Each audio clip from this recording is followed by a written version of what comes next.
If you've ever ridden the roller coaster 10 minutes after eating 5 chili dogs and scarfing down an entire box full of laxatives, then you know what Jose felt like when he was dating Helga. Sure, taking a dump in your pants while traveling upside down at 60 miles per hour is no fun, but the wonderful aftertaste those chili dogs leave in your mouth make it impossible not to go back for more. Their first meeting was so romantic, like that old movie, Love Story. On second thought, it was probably more reminiscent of the Texas Chainsaw Massacre. It happened on a cold and rainy Sunday in Detroit, at McDonald's. A disgruntled employee had decided to secretly include a free cockroach with every hamburger, and before long, everyone in the place was throwing up.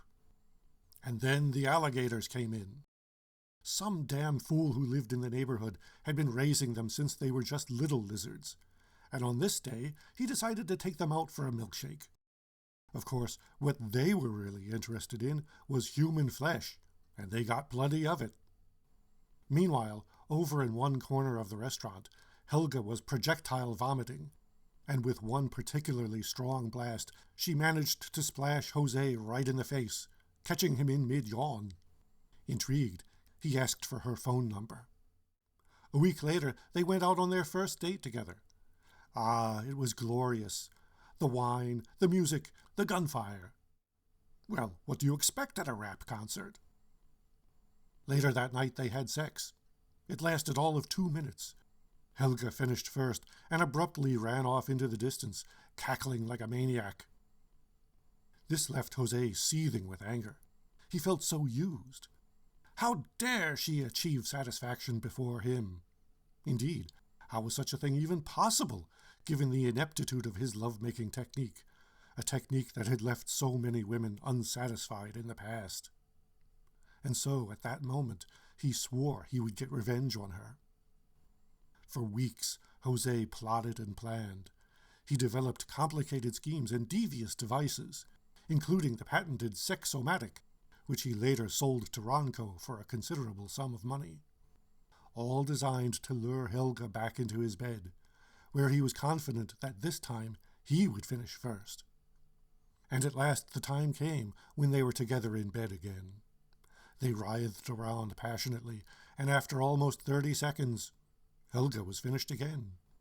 Immediately she sprang up out of the bed, slipped into the circus tent she called a dress, and dashed out of the apartment. Now Jose was furious.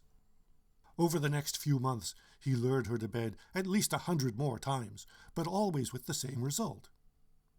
Finally, he had had enough. It was time to end this relationship. So, one evening he walked over to her house and knocked on the door. "Helga," he intended to say, in his thick Lithuanian accent, "we're through. I don't wants to see you no more." Then he planned to quickly turn around and pass wind in her face. But no one answered the door. He knocked again, and still no one answered. After roughly 5 hours of continuous knocking, it occurred to him that she might not be home. Jose never found out what happened to Helga that night, but one morning, many years later, he noticed her name in the obituary column of his local newspaper. Now was his chance. Dropping the paper, he rushed down to the morgue, where he discovered that Helga's body had already been cremated. Not about to let a little thing like that stand in his way, Jose grabbed the urn containing her ashes and hurried back to his apartment. Now, he thought, there was no way she could finish first. And yet somehow she did. Jose was never the same after that experience. He spent his remaining days working on his tan and grooming his mustache. But actually, that was what he had always done, so really he was pretty much the same afterwards. Which just goes to show that some people never learn.